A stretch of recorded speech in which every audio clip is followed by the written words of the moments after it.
Hello, and welcome to another Profiles of Endurance. I'm Father Scott Vanderveer.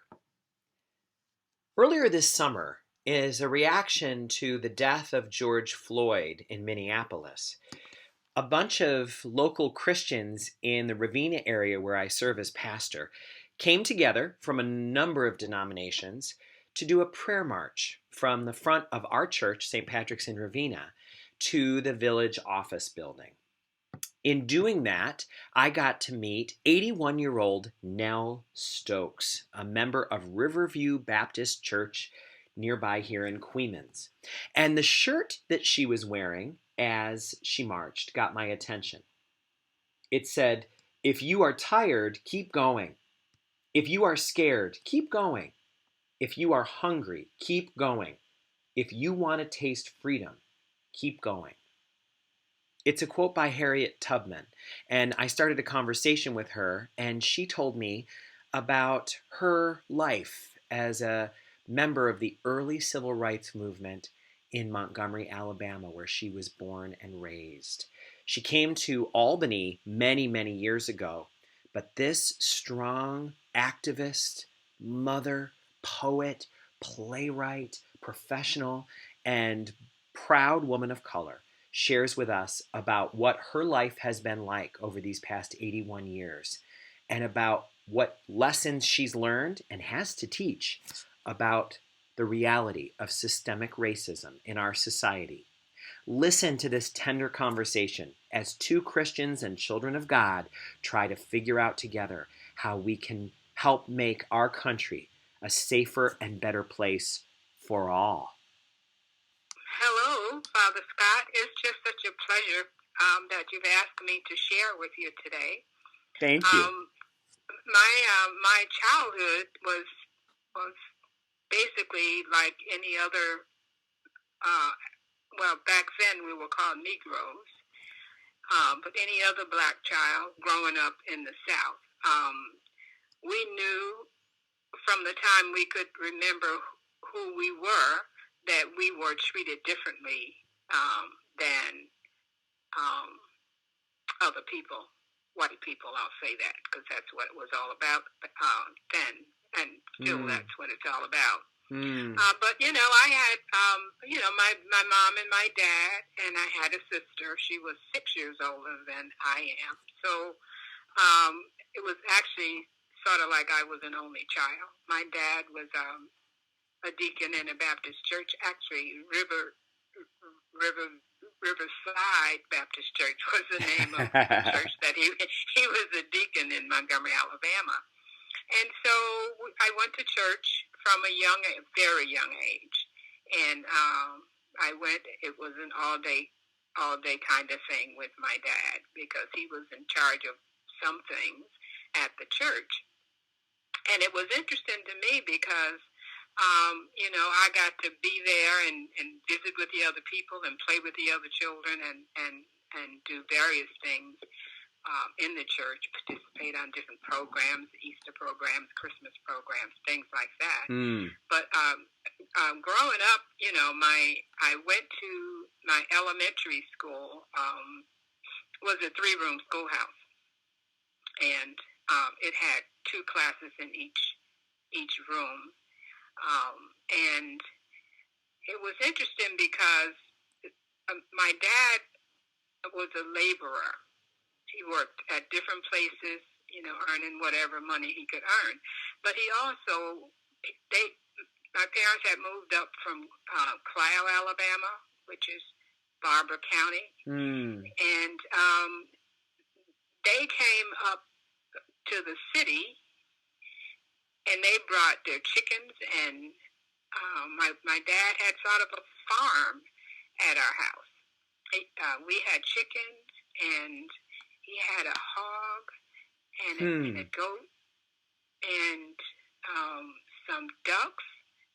And my job was to collect the eggs, because my dad used to sell eggs to the neighbors, and he would also when he killed a pig, he would share the meat with the neighbors. But then he didn't know that he wasn't supposed to have animals in the city. And so after a while, I don't know how long, I was a little girl. I think maybe I was about 3 or 4 years old, something like that. And he had to get rid of his animals.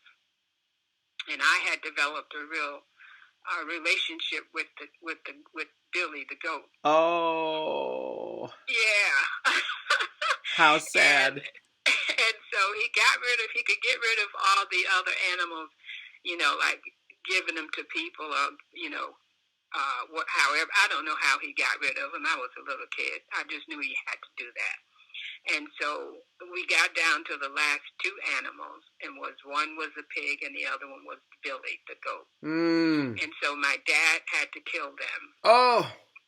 Yeah. He had some friends come over to help him kill the goats and dress them or do whatever they do with them. And so, of course, when they were going to have dinner one day and they were serving goat meat, I didn't eat it because I just refused to partake of my friend. Oh, that is hard to hear. It's almost like something out of the Bible. It makes me think about the story of the prophet Nathan talking to King David about taking the little ewe lamb from the man who that was the only companion he had. That makes me I feel that in my heart right now. Ooh. Yeah, I think about it often. Is how I was so close to that goat because he was my only playmate. Oh. And I just couldn't do that. But anyway, my dad had to sell get rid of all of his livestock. And of course, there were no more chickens. We lived in a house that it was built high off the ground, and I remember that my hiding place was underneath the house next to the chimney. Whenever there was trouble or anything like that, that's where I would go. I would run underneath there and hide. But my mother did washing for the white folk who lived in our neighborhood. So our backyard buttressed this white woman's backyard that my mother used to work for. Wow. And when she would take me with her there, and this woman had 2 children, a boy and a girl. The little girl's name was Connie, and the little boy was Billy. So I imagine his name was William. They called him Billy. But anyway, we played together every day since I was around 2 or 3 years old. I remember playing with these 2 kids. They were my playmates. All the people I ever played with. I never got to go outside of the gate to play with anybody else. But Billy and Connie were my very best friends, or so I thought. We grew up and got to be 6 years old, and it was time to go to school. And so that first day, in Montgomery at the time, there was no kindergarten. You started school in first grade. And when I was all dressed to go to school, and I was walking to my school, and I looked and I saw Connie and Billy standing over at the corner waiting for their school bus. So I went running over to say hi to my friends. And as I was running over and I was about to say, "Hi, Connie," and she looked at me and said, "What you talking to me for, a little nigger?" No. Get out of my face. Yes, she did. I was 6 years old. It feels like it was just yesterday that it happened, because that's how it stunned me. I was so shocked and amazed and hurt. I started crying, and the other little black kids started laughing at me and calling me stupid for even saying anything to her. But I didn't know any better. Because actually I had never been outside of my yard to play with anybody else or to visit with anybody else. They were my friends, I thought. Yes. And so that was my first realization that, they played with me just because I was the only person there, but they didn't like me. And I was different. And, that was my introduction into the hatred of people of me just because the color of my skin. I'm curious if over the years of thinking about it, you've gotten to the bottom of where it came from. Do you think that throughout the time you were playing, the kids were not really liking you, but they just had no other options? Or what do you think there was a conversation at one point where an adult said to them, "All right, playtime is over, it's time for school. Don't talk to those people anymore"? I don't know. I have no idea because in my heart they were my best and dearest friends. Oh, Especially Connie, the little girl. You know, we played dolls, we played house, we played church, we played all those games. We made up stuff to entertain ourselves. And then when she called me the N word, it it did something to my heart. oh. It messed with my feelings. It was unbelievable. It's really indescribable even now. And I'm 81, so all those years ago, that incident still affects me tremendously. Thank you for sharing it. It is a very painful and sacred story to share because I think it has the power for some of us who've never, there's a lot of people listening right now who've been betrayed, but never like that. Never like that. That is, everything about it is so hard. Tell me, in your reflecting about it, do you suppose, one of the things that Dr. King taught us is that oppression also dishonors and disfigures the oppressor, not just the oppressed. Do you suppose she also remembers that grotesquely?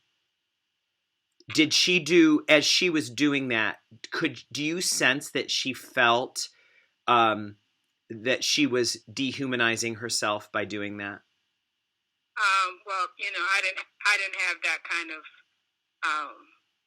I didn't have those kinds of skills. Sure, sure. I was 6 years old, and what I saw in her eyes as she looked at me was disdain and hate. Oh. That's what I saw, and it amazed me that almost yesterday, like 2 days ago, we were playing in the backyard. And 2 days later, she's looking at me with hate in her eyes, calling me a nigger, And so that stayed with me. It's still with me, as I said. I don't know what she was thinking, but I know I was deeply hurt. Oh. And I cried and cried. And then, the other kids who were walking had to go to the school that I went with me, didn't make it any better because they made fun of me the whole day, calling me stupid, talking to that white girl. You're so dumb. Oh. You're not supposed to talk to those people when you're outside. Oh. It's like, I didn't know that. And so a lot of things throughout life I've learned through trial and error, and that would be one of the things that has happened.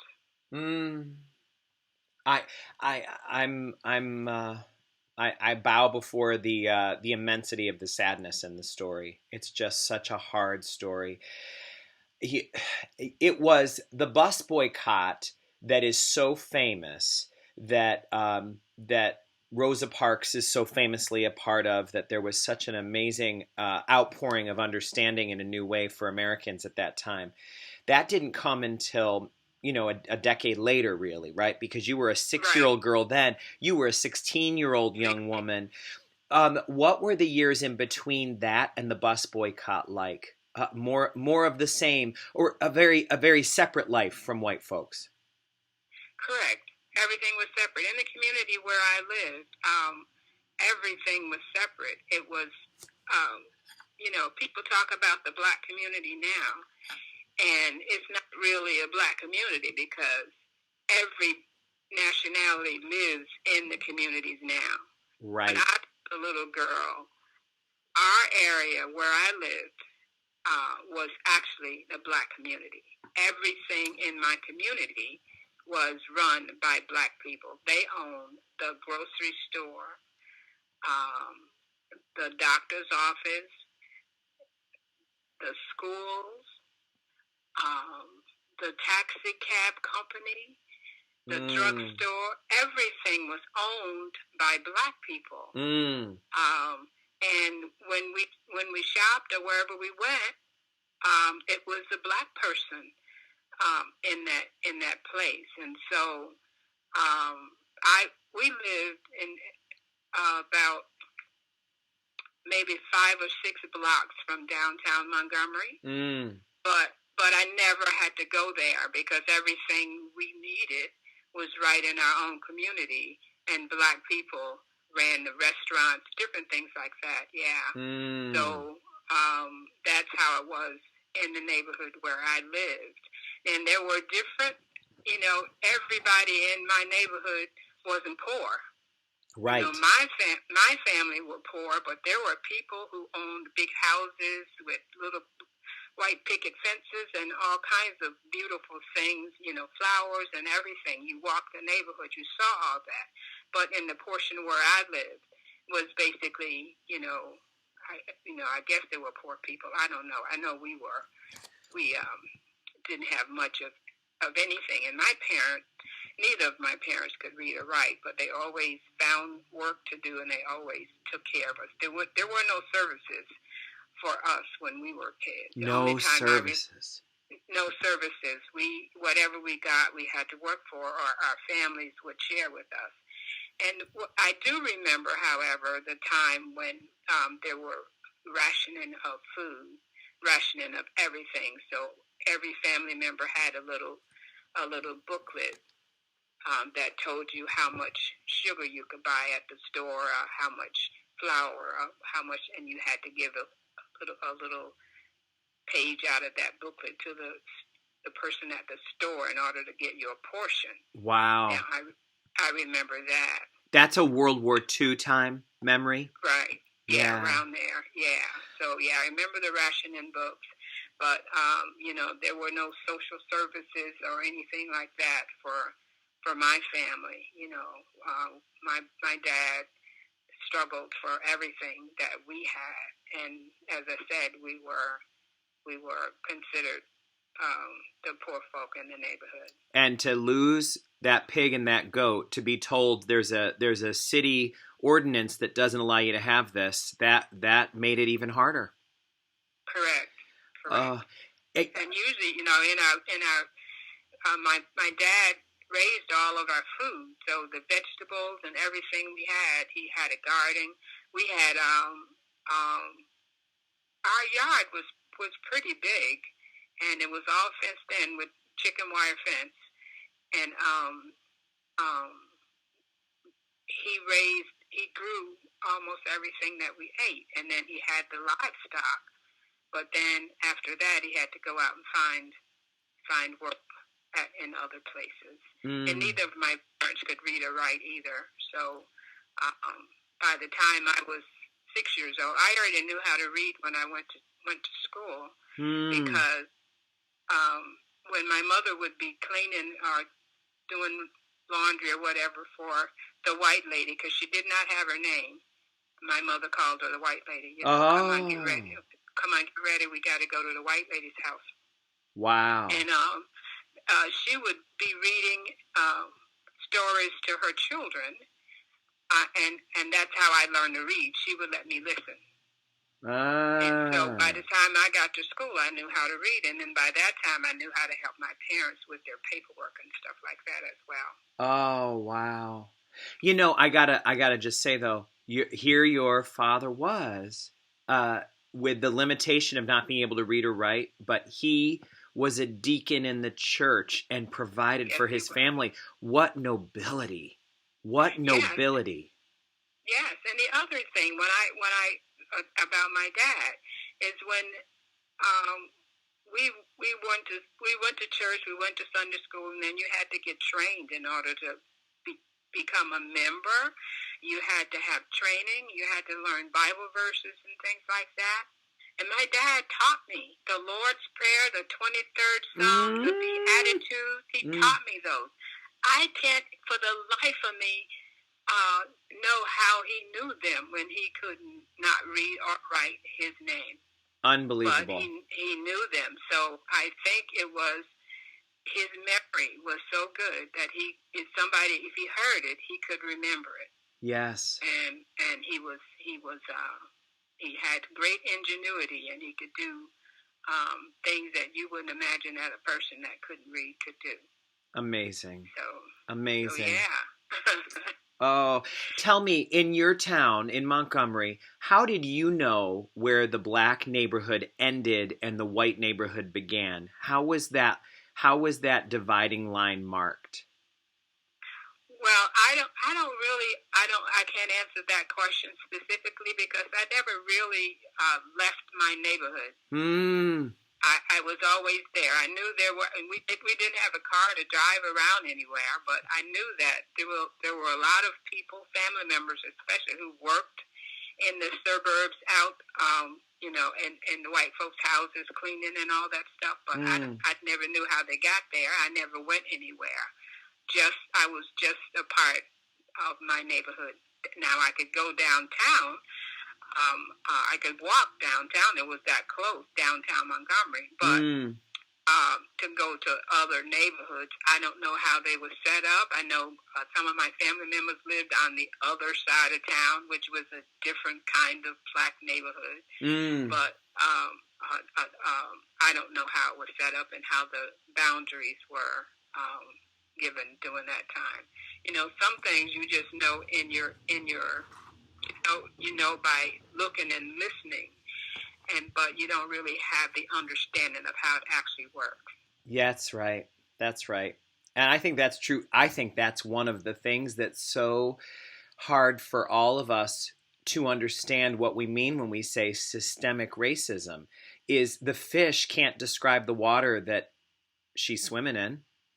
Yeah. How do you describe the way things work when they're how things work? You can't say, you can't, it's so hard to describe the dysfunction of a system when you know nothing else.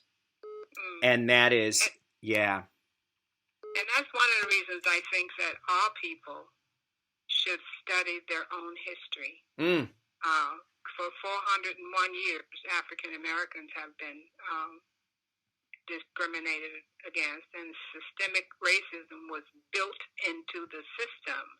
That's why white folks think that there's something innately wrong with black folk because they've been taught that. They were born into that. And when you're born into something, no matter what happens, no matter what somebody else says, it seems like you're going to always believe that thing that you were born into. There were laws against us learning how to read. And so, but people don't know that. Yes. And so they say, they got to pull themselves up by their bootstraps. Well, what happens if you don't have boots? Or what happens if you're standing on my bootstrings? The privilege that's given to white America far outweigh anything that's ever happened for us. We've always had to struggle because when they brought us here, it was against anything that God expected to happen to us, I'm sure. I don't know the mind of God, but I just imagine he didn't expect that black folks would be chained together in the bottom of a boat and brought to another country and sold as cattle, as slaves. How could some of God's children do that to others of God's children in the same family? How? Absolutely. And that's my point exactly. When people say, they're Christian, but you're not living like a Christian. You're not doing the Christian thing that you ought to do. How can you hate me so when you say you love God? You never saw him. That's right. You see me every day. I'm in the image of God. Now, those are holy words. Those are holy words. And they're so true. They're so true. The thing you saying, it is 1619 was the year that slaves were first brought to the United States from Africa. Yeah, to Jamestown, Virginia. And that is, we don't, up until recently, that year was unknown to much of America, but we always talked about 1620, Plymouth Rock. And people who have any connection to the Mayflower and 1620 who are white have a lot of pride over, I'm an early American. Look at all the dignity that I have because I came here in a ship, with early settlers. And not only, we're not even beginning to talk about what that means for Native Americans, whose land this was, before people from Europe came and thought it belonged only to Europeans. But how about the fact that people who consider themselves noble because of 1620 are ignoring 1619? Correct. Oh. Yeah, there's so much to learn, and there's so much to grieve about in America. America has always been a violent place for Black people. And people, it seems like folk don't want to acknowledge that. People don't want to acknowledge our actual history, and they can tell Black people what they ought to do. Yes. Well, we can't ought to do something that we were not allowed to do because of the laws and rules and regulations that were made against us. To keep us in a particular place. You're bringing up something so important, I think, for people. For a lot of white folks say, and this is a very convincing argument, I think, in some ways, how am I responsible for this? I don't say the N-word. I like Black people. I have Black friends, and I've never owned slaves. Why am I responsible for this? And I think you're helping us draw the line between slavery ended, but then there were laws that made it illegal to teach reading or writing to a Black student. So you're drawing the line there. It doesn't end with the Civil War. It doesn't end there, because then there's a direct line in the system between that and then, I think a lot of people, and I don't want to speak for everybody, but I think a lot of white people, myself included, a lot of my life, have heard the word Jim Crow laws, but we don't really know what that means. We know that it was bad and it was wrong, but it doesn't help us to draw the line between the slave era and the era today that we live in. Correct. Yes. So help me. Obviously, when you were a teenager, you did not know as much about life or about justice as you do now. But where were you in life when the bus boycott began? Tell me about what that young Nell was like. How did she see the world? What was your situation at that time? Well, at that time, I didn't see the world. I saw Montgomery, Alabama. And I knew the system of riding in the back of the bus, and it's the sign that said Negro in the bus.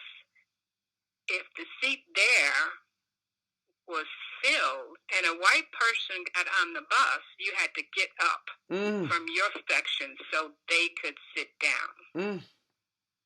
So even the rules that they made for riding the bus didn't matter if another white person got on the bus. And so I didn't ride the bus that often. I have to say that right up front, because we couldn't afford from the 5 cents that I needed to get on the bus. And whatever the school that I went to was in walking distance, and that's the only place I ever went, was to school and to church and maybe to the store for my parents. And so moving to the back of the bus didn't affect me physically, but it affected me mentally because I saw what was happening to my people, and it was not right. If you already have your seat and the sign above your seat says Negro, and that's what you're identified as at that time, and a white person got on the bus and the driver said, "Nigga, get up," and let that person sit down. Ooh. That's not fair. No. It's not following the rules. That person should have had to stand up in the aisle the way you had to stand up in the aisle when you got up from your seat so that he could sit down. Separate but equal was a lie. Separate but equal was a lie. It was absolutely. Yeah. It was always separate and unequal. Yes. All of my life it's been separate and unequal. All of my life as a teenager and a young adult in Montgomery, Alabama. And so that made me angry. But what do you do with that anger? Nothing. Because who am I, right? So I just kept walking to school and doing whatever. And then on December 1st, 1955, Rosa Parks said, "The heck with this. I'm not getting up. I don't care what you say." I don't know what she said, but she didn't get up.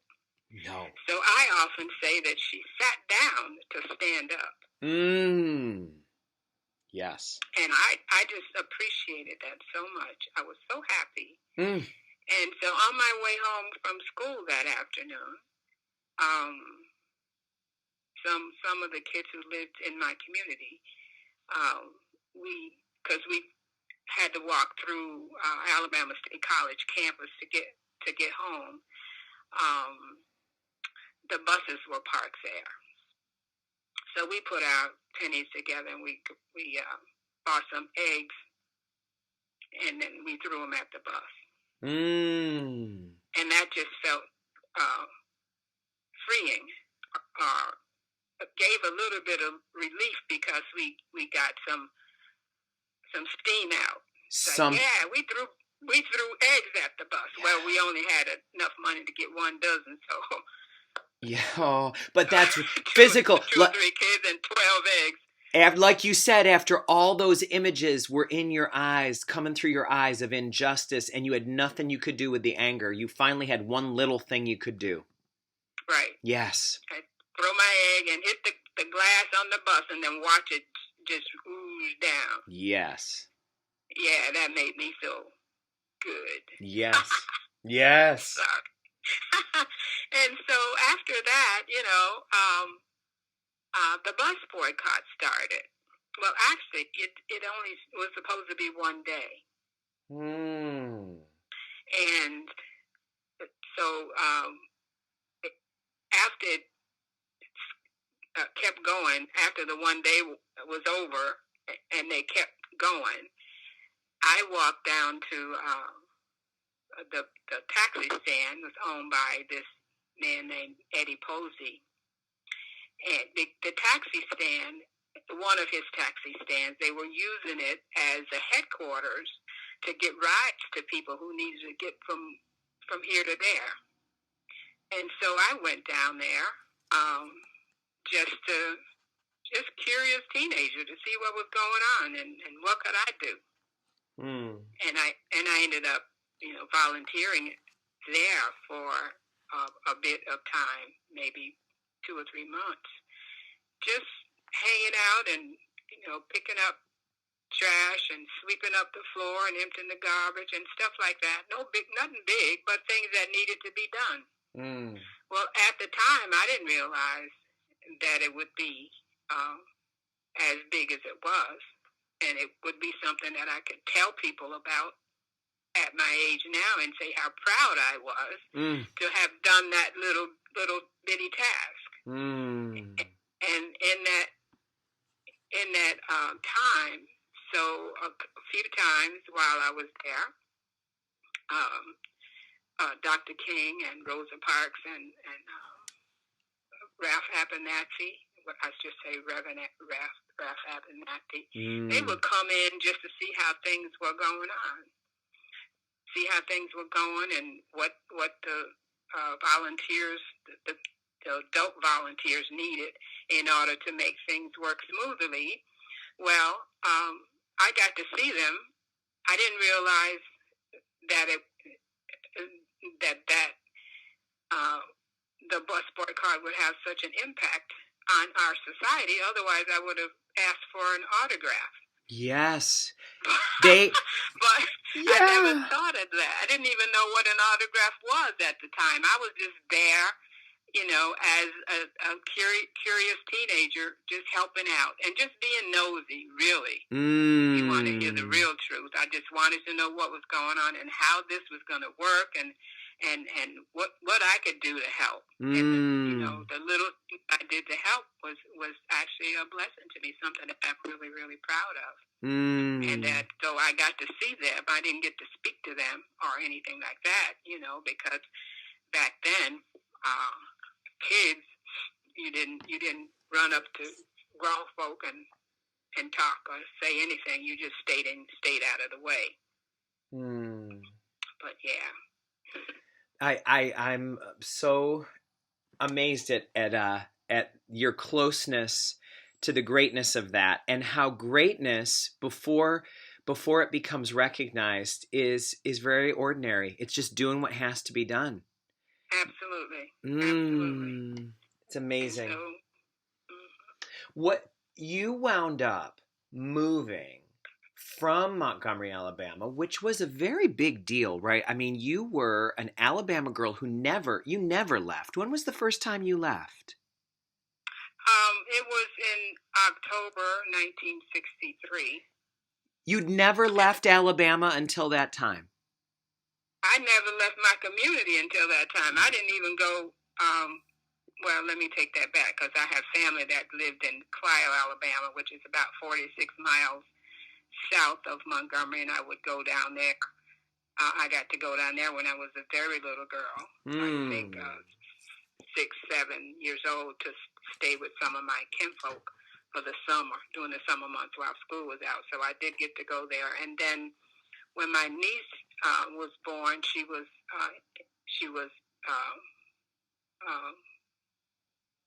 immature. That's not the right word. Premature baby? Premature. Not immature. Well, of course she was immature. She was a baby. She was very immature.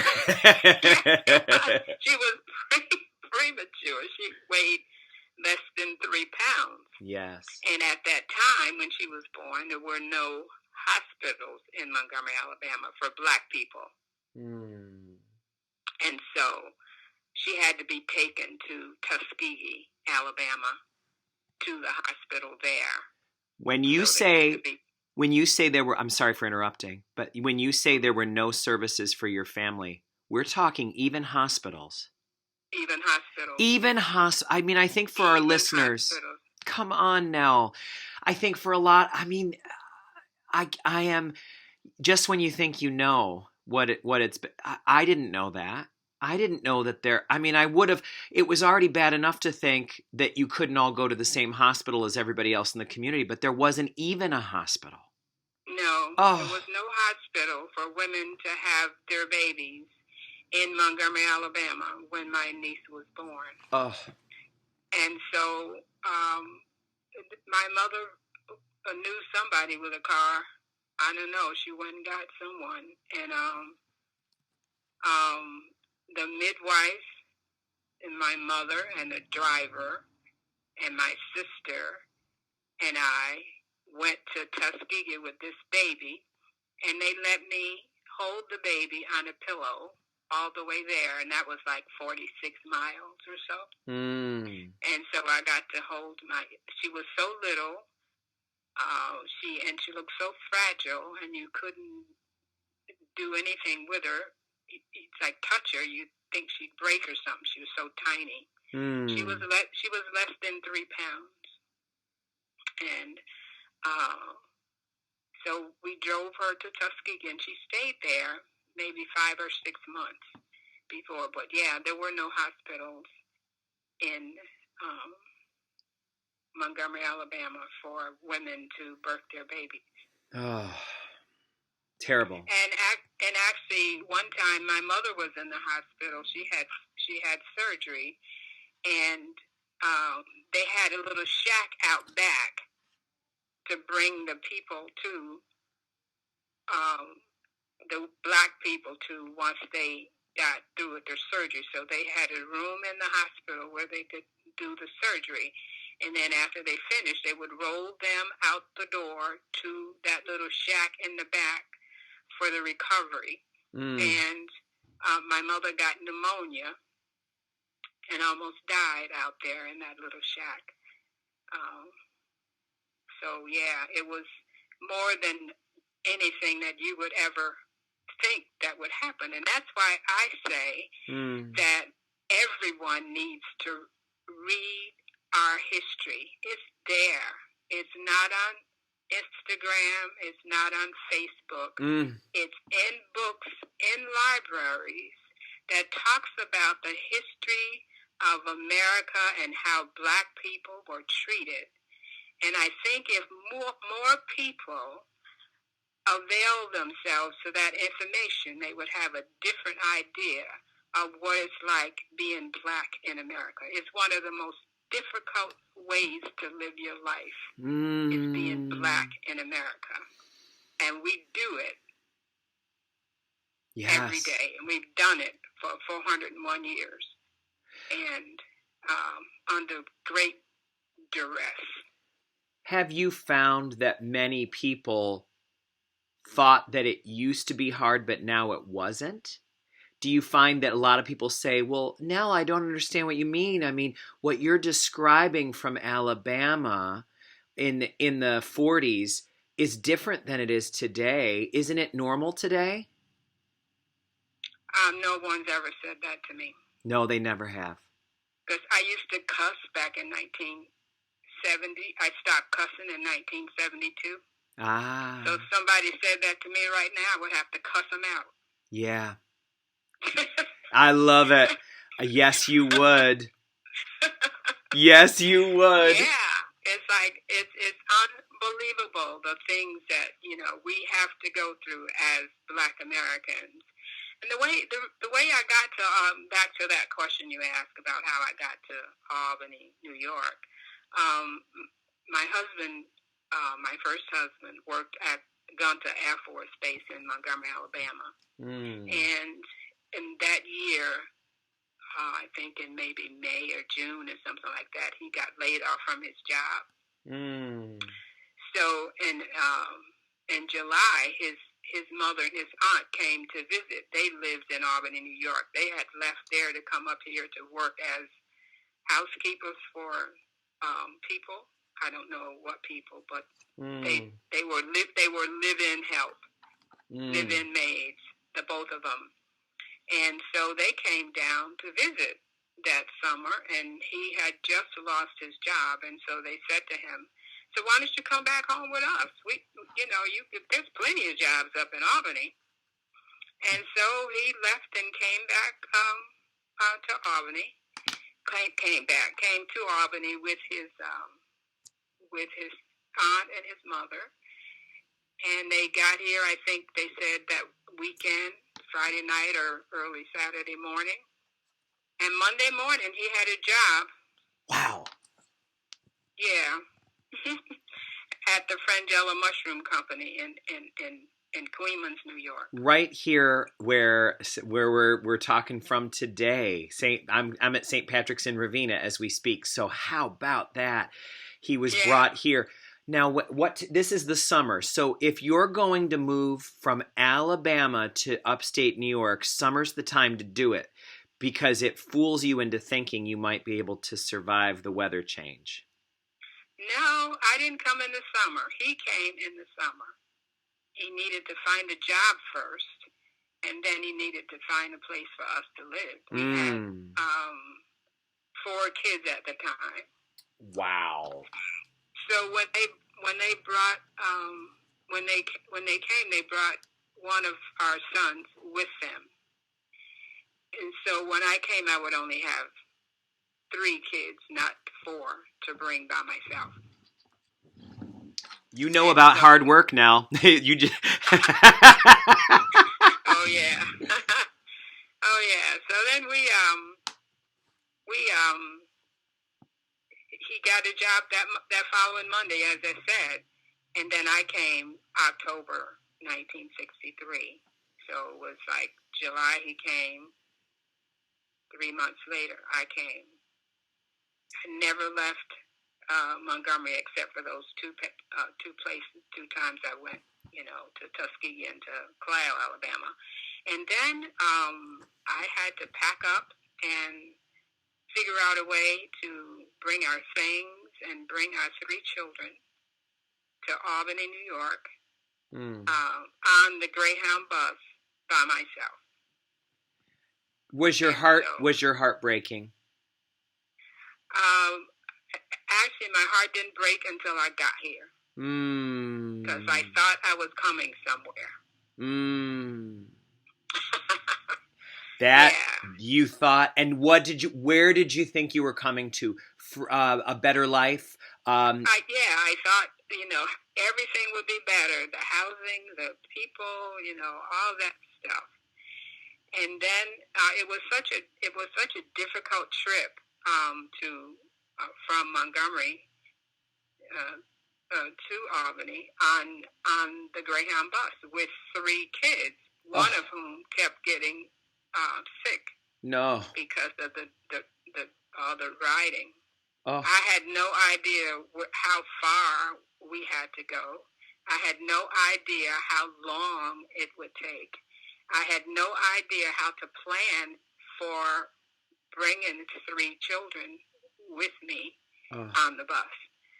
But, I got here, and that's when I broke down. Because we came to the bus station, and I saw that area down there on Broadway where the Greyhound bus station used to be, and I was just very, very, very, very disappointed. Oh. I thought it would be, a nice place, all built up and awesome looking. And, I don't even know what I expected. I just know I was coming to a different place with my husband, whom I loved, and my children. And we would have a better life, a different life, because he had a job. So I was very naive in my thinking because I'd never been anywhere and done anything. So, Were your parents still living at that time?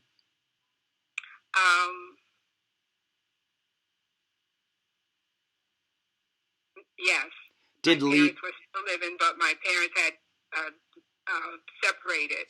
And my father was in one place, and my mother was sick. She was in the hospital, so she was with one of her sisters. Leaving them, did that hurt you?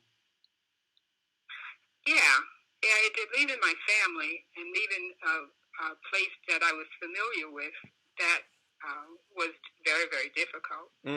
But, you put an H on your chest and you handle it. Wow, there we are. And so, that's what I did. H on your chest and handle it. Now, let me ask you this. 63, big year. You came in October. All of us know what happened in November of that year. So there's the shock of our country entering chaos. Our president is assassinated. Did you, and earlier that summer was the famous I Have a Dream speech on the Mall on Washington with Reverend Dr. Martin Luther King, a man that you had seen in person and participated in the movement of. Were you too busy to pay attention? Because you had 4 children? I wasn't too busy to pay attention. I watched a whole bunch of it on television. I thought his speech was just extraordinary, and but because I knew him and I had been in his presence, I knew it would be extraordinary. And But he's had a lot more spectacular. He's had more spectacular speeches. You know, like the letter from the Birmingham jail, which was just as inspiring as the I Have a Dream speech. I know people focus on that I Have a Dream speech because of the I Have a Dream part. Yes. Yes. But when you look at a lot of the other speeches that he's written, and you will find that he was just amazing anyway in his eloquence and his oratory. He was sent by God to do what he did. You just named it. I'm just sure of that. You just named, you're exactly right. And I just think when we hear in the Bible about Jeremiah and Isaiah, and we read about these prophets that spoke, Ezekiel, and we say John the Baptist, and we say, oh my goodness, wow, what it would be like to be alive for a time where there's a person of God, a man or a woman of God, speaking so bravely, and even when it's something that people don't want to hear, or telling us God has a plan and this is not it, and we need to change our lives. And we don't need to wonder what that would be like, because we know, we've seen it in Dr. King.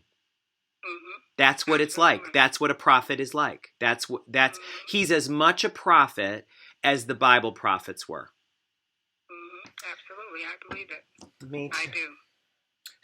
So tell me, 1963, you heard the speech, then President Kennedy gets killed. Did you see President Kennedy as a friend to Black people? Did you think of him as somebody who was moving in a good direction, or did that not occur to you as a quality he had? No, it didn't really occur to me, because I was really busy during that time, so I wasn't as involved mentally with what was going on. Yeah. Because I had my children to take care of, and a whole bunch of other things to take care of, and so I wasn't as active. I listened to all that. I thought it was something that was good for us, for Black people at the time, that he was the kind of president that he was. Mm. But I wasn't that involved in the overall conception of him as a president because of my own life journey and the things that I was doing at the time. Understandably. Now, how about we go ahead just a couple of years back in your home state? There was something famous and heartbreaking that happened. There was this famous march that was meant to bring people from Selma to Montgomery in 1965, and it was met with such an aggressive racist counter force that was sanctioned by the state. That it was the state police of Alabama that beat people that were nonviolently protesting and walking on their own streets they paid taxes for. It's called Bloody Sunday. It's one of those things that if people aren't familiar with this, they really should, like you said, you've got to look up this history. You're now living in New York, but you grew up in Alabama. Did you hear about it immediately? And what was your reaction to that? Oh yeah, I had family members. I have family members, because they're still alive, who marched across that bridge in Selma during that time. Fortunately, they didn't get hurt. But I was actually stunned by the reaction of the police and those people who are in charge. But I was not surprised because of the history of violence against our people. Being attacked by the police, the state police, or whatever police, was nothing new for me. and it happened all the time. But I'm just so happy that by then we had television. Yes. And not just the people in Alabama knew it, or in Selma, Alabama, could witness it. People around the world saw what was happening. And this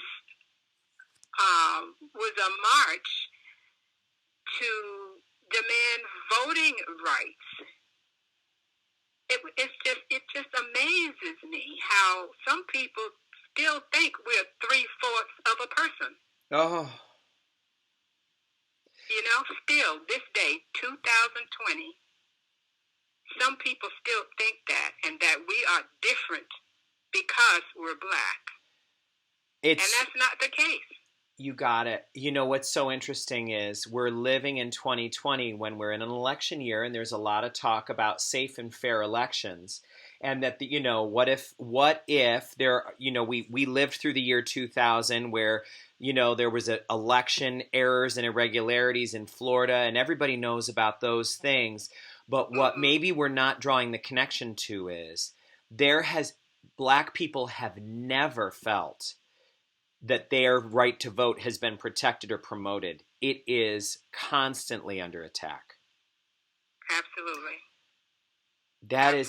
I do believe, I can only speak for myself as a person growing up, in my case, in Rochester, New York, but I don't believe that I understood that as a white person growing up. I really thought that there was not an active desire to suppress the vote of black people. I now know that that's not true. There's an active desire on the part of many to suppress the votes of black people. Yeah, and I don't understand why. I just don't understand the thinking in the minds of those who would not want everybody to vote. Yes. It amazes me still. Why would we not? Right. Yes. I mean, that's what makes America strong. We're the proudest democracy in the world. Why would we not believe in the right to one vote for every American? Correct. Oh, my. Correct. And it's because it's been ingrained in the minds of white America that black folk are different. And that's just not the case in any sense of the word. We're all the same. We all want the same thing for ourselves and for our families and for our lives. And there's enough here in America for everyone. Yeah. So why is it so important to keep black people from gaining the things that's needed for each person to survive? Yes. But in spite of it all, we still rise. How do you still rise? How do you have energy to still rise? Because of God's grace and his desire for us to live a good and faithful life. I think that our desire, our need, our will comes from our ancestors. It's instilled in us. It's part of our DNA. Oh. We have to do what we do in order to defeat Satan. Yes. Yes. It's, you know, I remember Maya Angelou speaking so movingly to young black Americans. I remember hearing her one time saying, "Do you know who you are? Do you know what your ancestors did to give you life? Do you know that they laid spoon fashion in the filthy hatches of slave ships? They survived for you because they dreamed that you would not have to do that. They survived. They endured lashes and being sold and separated and not being allowed to marry, not being allowed, being violated in every way. They did that so that you would have life, so that you could have freedom, so you could." And I would hear her say that and I would think, oh my gosh, the nobility of just being born a child of God is enough, but being born black means that your ancestors are people of incredible strength and nobility. Absolutely. Unbelievable. And they've laid the groundwork for us, and we have to continue to fight for our freedom and for our dignity, and we have to stand up to bullies and just be what God intended us to be. Mm.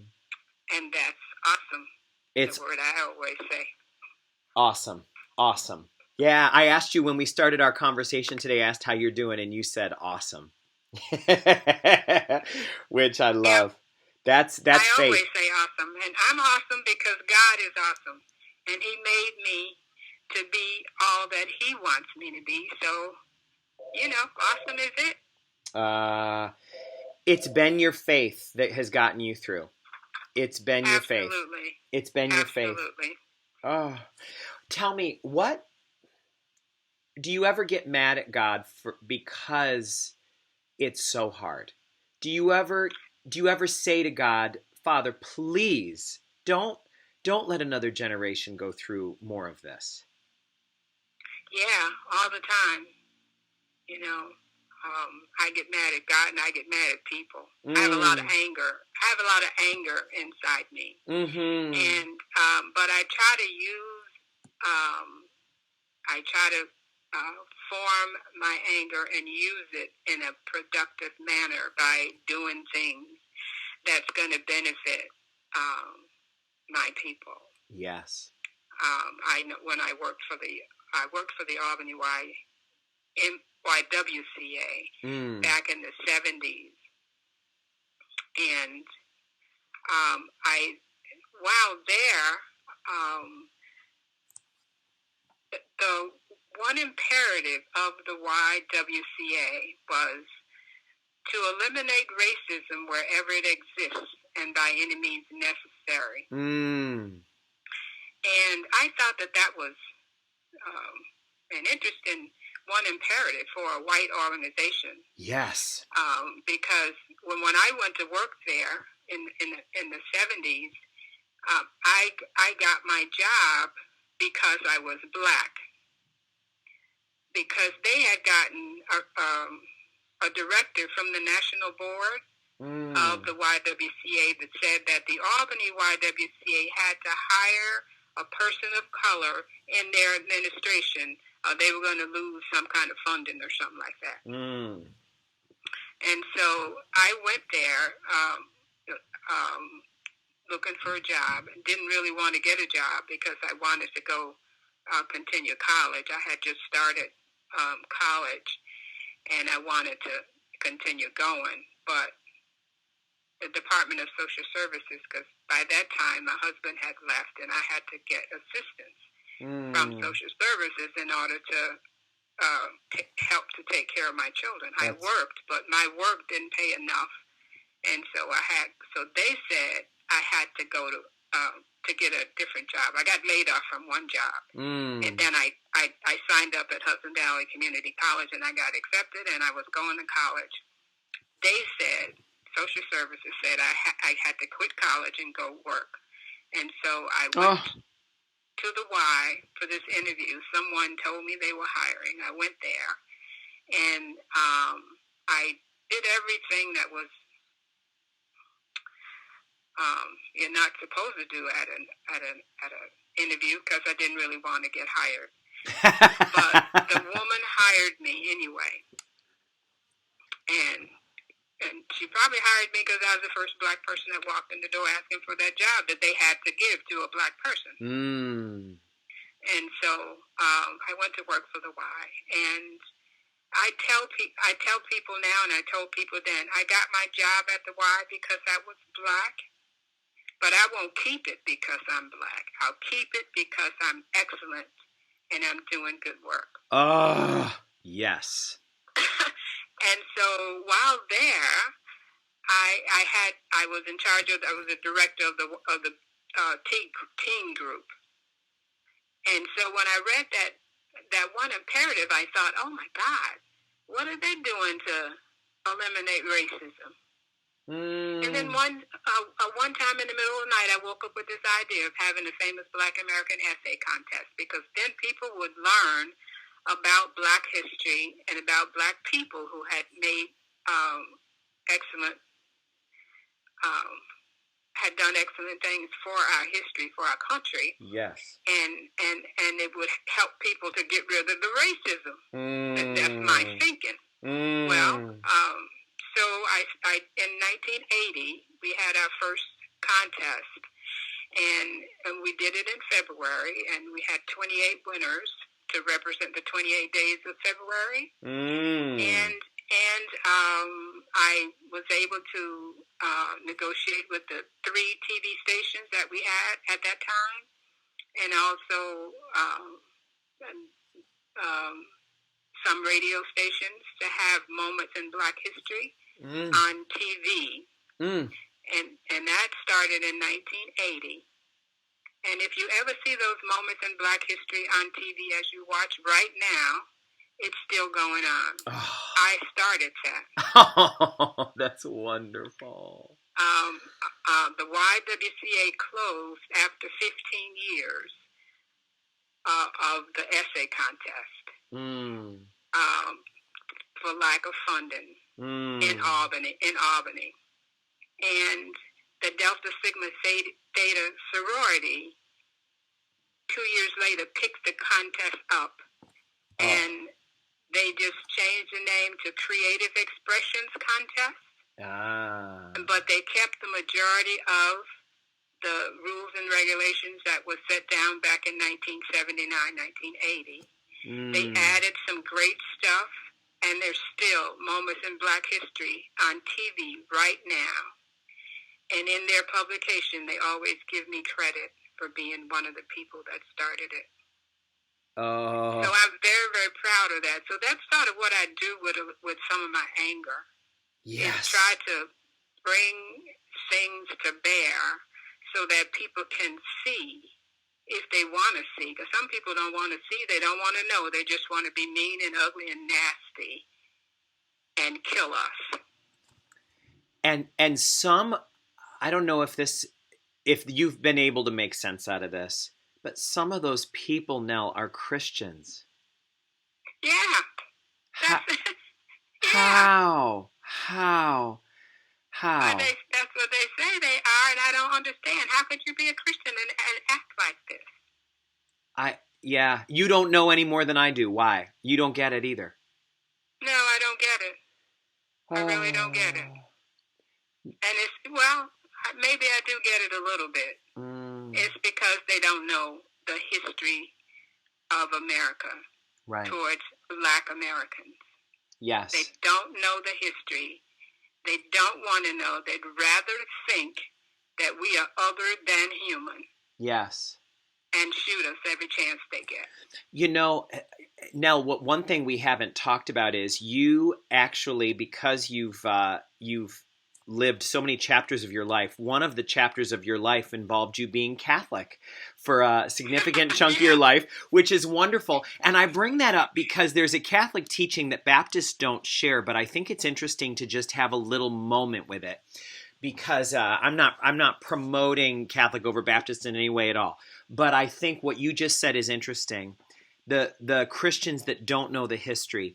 You know, what's interesting is a lot of Catholics always thought of our idea of purgatory as a very bad thing.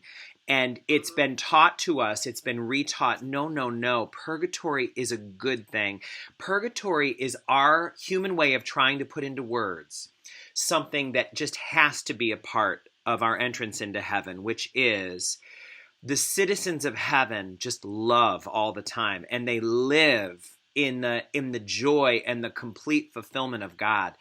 And so if you die not ready to be a citizen of heaven, there needs to be some sort of a process to help you be ready for heaven, so you don't feel like you're out of sorts, so you don't live in a neighborhood where nobody else talks to you in heaven because you don't get it. And so one of the things that I pray and know in my heart, I know is a part of that homegoing process when we die is we lose that ignorance. We lose the ignorance that could cause us to believe that you can be a Christian and hate anybody else. Mm. You know, I just gotta believe, because there's people that are going to get hit by a bus today, and they're going to die with racist beliefs, and I believe God wants them in heaven too, but they can't go there until they drop it. You know, they got to empty their pockets. You know, and if they're carrying if they're carrying ignorance about how our country was founded, or about how violent it's been for Black people for 401 years, that they won't understand heaven if they don't drop that and enter with new awareness. So I just think it's interesting, because I'm sure when you were practicing the Catholic faith for many years, you heard that term purgatory, and many Catholics today still they don't understand it, or they don't like it, and I understand people have people need to be able to follow their conscience and understand, but I think it's important to take a moment like what you just said and say, that's one of the reasons why the Catholic Church teaches us about purgatory, because it helps us to understand how God can work with us even through our ignorance and our darkness and our hate. You know, God is not undone by anything, even the limits of our goodness. Right. Because we're all children of God. We didn't come here without an invitation from God. None of us. That's right. Absolutely. Tell and me. He made us in His own image. Amen. Amen. So when you're looking at me, you're looking in the face of God.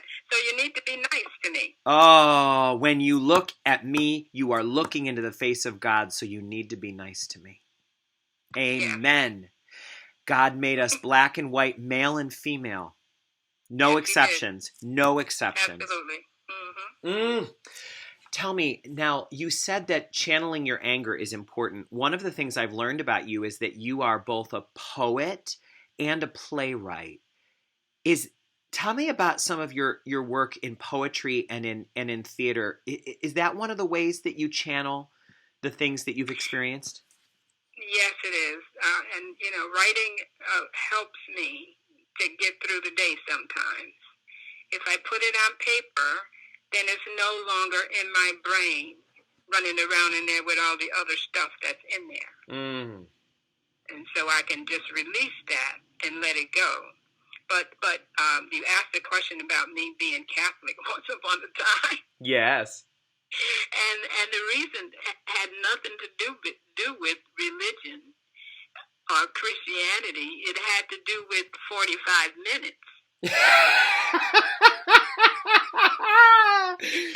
Because that's how long a Catholic Mass tends to be. Absolutely. I was a little girl. I told you, and my father was a deacon at the Baptist church, and so every day we were the first ones there and the last ones to leave, and so that meant we were there all day. And so when I was going into seventh grade, my community school was this Catholic school, Nazareth Catholic Mission. And so when you went to that school, you had to be trained in Catholicism. And so I had my training, and then occasionally, certain times, I'd have to ask my parents if I could go to Mass, because there were certain things in order to go to that school, you had to go to Mass that, you had to go to Mass for. And so when I learned that Mass was 45 minutes to an hour, but I had to focus on that 45 minutes, I was so excited. Sounds good to me. Yeah, sounds good. Oh, you go for 45 minutes, you're done. You got the rest of the day, you can go do what you need to do or what you want to do. So I asked my parents, I tried to get my parents to let me become Catholic. And they said no. But I didn't forget. So when I got grown, when I became an adult, I switched to Catholicism, and I joined the Catholic Church. Wow. So when I came to Albany, I was Catholic. Isn't that something? And that's when I met a lot of great people in the Catholic Church. Yeah, Father Young, Father Tremley, Bishop Hubbard. These are giants in the local Catholic Church. Yes, they are. Correct. Yeah. Correct. And we're still friends. Oh. I love them. But I got, so something happened I was a member at St. Anne's. My children went to St. Anne's school, and something happened at St. Anne's with that made me think about where I ought to be, and so then I went back to the Baptist church. And you're at home in the Baptist church now. I am. Yeah. I am. It's wonderful, and we met at a joint Baptist Catholic ecumenical event marking the death of George Floyd and praying for peace and healing and an end to racism in our country. And so it's how wonderful. And when I met you and you said, "Oh, I used to be Catholic," I thought, holy cow, this woman has 1 million chapters in her book. Yeah, I do. I'm every woman. I've been doing a whole bunch of things, for sure. You really have. I love it. I love it. I love it. My, oh my. Talk to me about what, I guess this is a two-part question. I want to ask the two parts so that we can stay grounded in hope. We're in a very dangerous time now. It feels like the violence in our country is escalating everywhere. And it is, we now are seeing, a lot of people who never saw it before are seeing the violence that is present against Black people in the system. What do you see that we need to do right now? What's your biggest worry for our nation right now? And what's your biggest hope? Those two things together. It's a dangerous time. Yeah. It's a very dangerous time. And I pray a lot. I have my own personal devotion every morning, and I have certain things that I read, and then I read the Bible, and then I pray, and I ask God for all kinds of things. First, I thank Him for all kinds of things. And then I think that we need to be more loving towards ourselves and towards each other. And we have 2 ears and 1 mouth for a reason. We need to listen more and talk less. And we need to think about what we're going to say before we say it. Because words matter and words hurt. Words can escalate a situation, and words can control or de-escalate a situation. So I think in terms of the violence, before people get riled up and run out in the street to hurt someone, they need to think about what they're doing and how it's going to affect the masses. Yes. Don't be led by other people's anger. And other people's hate. Don't be led by other people's anger and other people's hate. So important. And I think one of the biggest things some of us may need to do now is turn off the television. And turn to God. The less stuff you allow to go inside your brain, the better off you're going to be. Yes. We all need to take time for quiet time. And just to think and meditate on the goodness of the Lord. Yes. And know that He is good and His mercy endureth forever. And that we're all here for a reason. And the reason cannot be to hate and shoot and kill people. Clearly, our Maker would not bring us here for that. Absolutely. Clearly. And I don't often talk this way, but the enemy would like that. Right. And the enemy would love to get us all confused and feel self-righteous and get us feeling real religious as we participate in that. The enemy can trick us into even getting maybe that goes back to what we talked about. How could Christians participate in something like that? Because we need to turn our TV off and sit with the Lord, because we're getting confused. And a lot of people don't think they're wise enough to think for themselves. They think they have to have somebody tell them everything. That's why they have the TV on all day. No. Turn the TV off. Listen to the wisdom of God.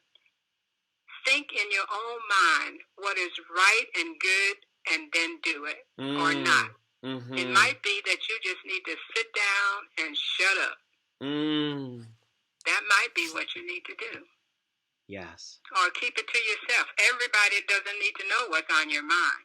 Yes. Yes. Some things are just for yourself. And so, it's like when I think about, we talk in terms of the violence, but then we are in 2 or 3 pandemics right now. We're in the coronavirus pandemic, and we need to defeat that. And the way we defeat that, I think, is to listen to the scientists. And know that they don't even know all the answers, because this is a brand new strand of virus. Yes. So they're learning about it every day. Yes. So here we are in the 9th month. We've had this virus since January something. And we've been led in all kinds of directions about what to do. But if everybody would just stop and listen to the scientists and do what the scientists suggest that we do, then I think we would be okay. Yes. And then, Yeah. Well, and science by nature is humble, because it spends all day long looking at what it doesn't know and trying to bring little strands. That's why I think God really blesses scientists and gave us science as such an important field, because science brings us up all day long against the edge of what we know into the mystery of life, which is where a humble person stands. Right. Yeah. So I think there's something humble about, we don't know everything, but we find this, and this looks like it helps. So we suggest you do that. They are saying that humbly, and we need to take it humbly. That's right. Absolutely. Yeah.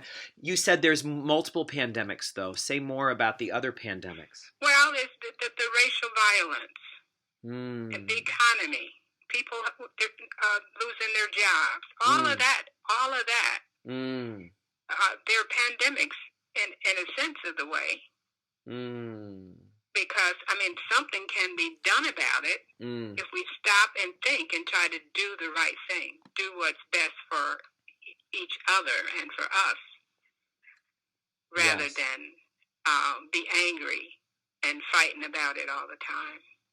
Amen. We are a peculiar people, but we all have great thoughts and ideas about how things ought to go. And we just got to stop listening to folk just to be listening to folk. And that will have us going back and forth and not really doing the right things. That sounds so wise, and it's simple. The wisest things are often so simple.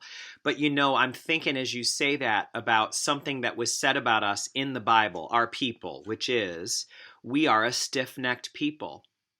And sometimes God needs to break through the tissue, because we don't change easily.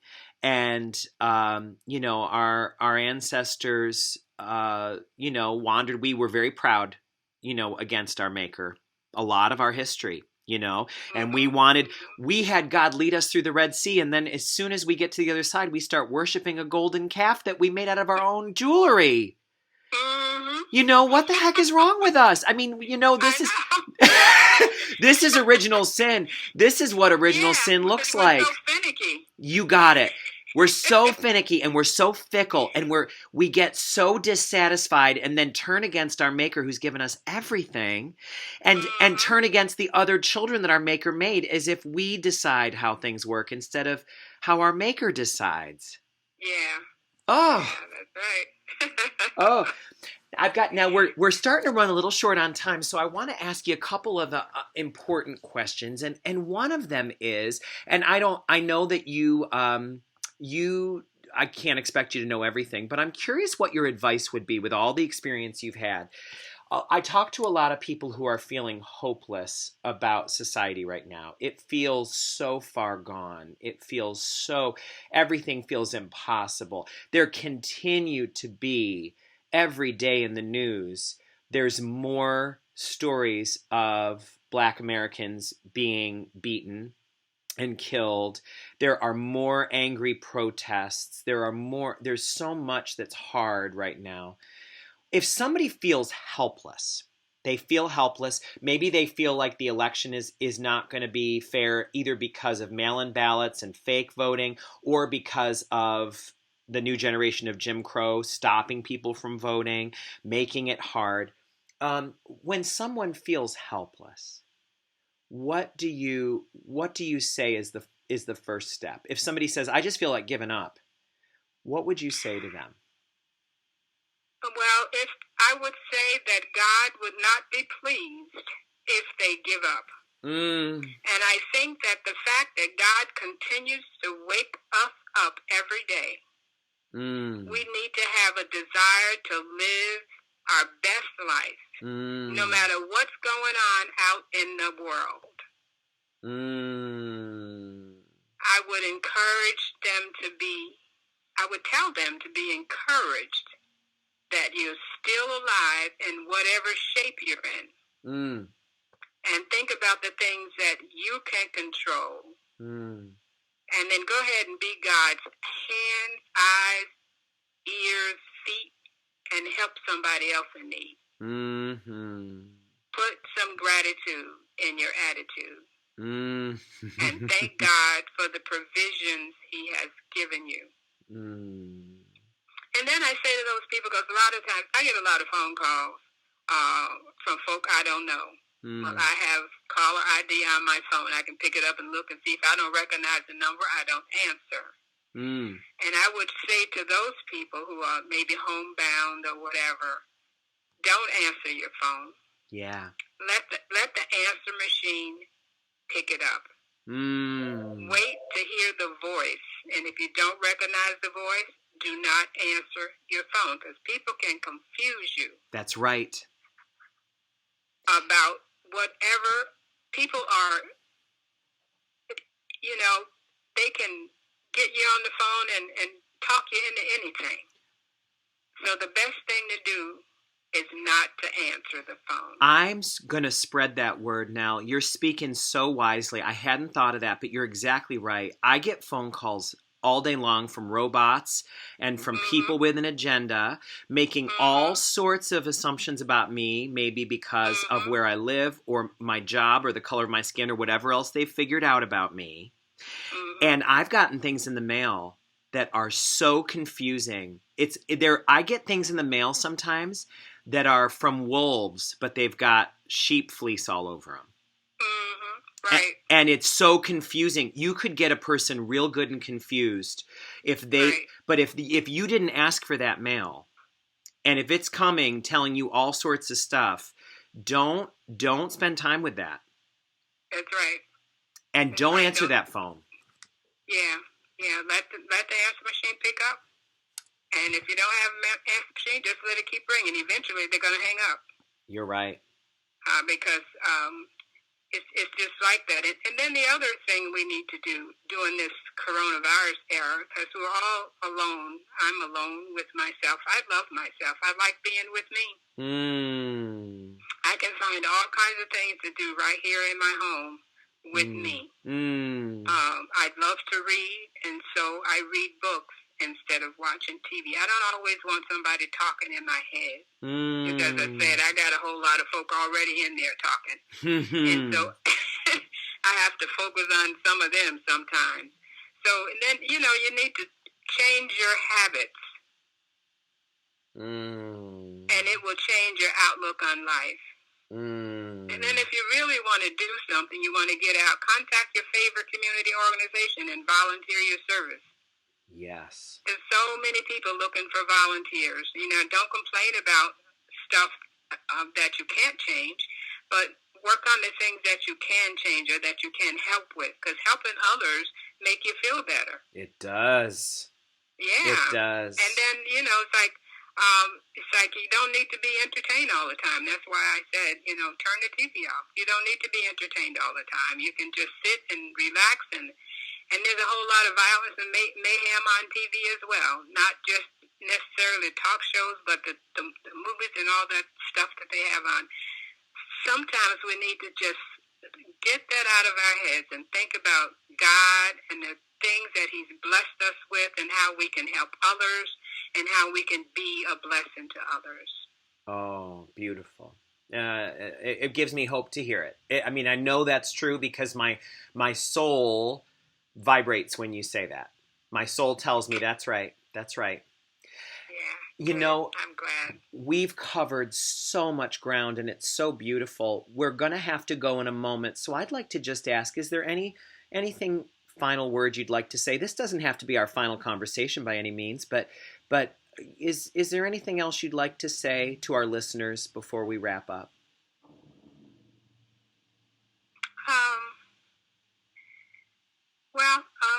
Not particularly. I've said so much already. But of course I have a whole bunch of stuff inside my head, and it just comes out sometimes. But I'm just so grateful for this opportunity, just to talk about endurance and how you get through what you get through. Everybody's different, and I think that we need to consider that. Don't compare yourselves with other people. Because God made us each separately and differently, and that's how He wants it, and that's how you ought to want it. And you can't believe everything you hear.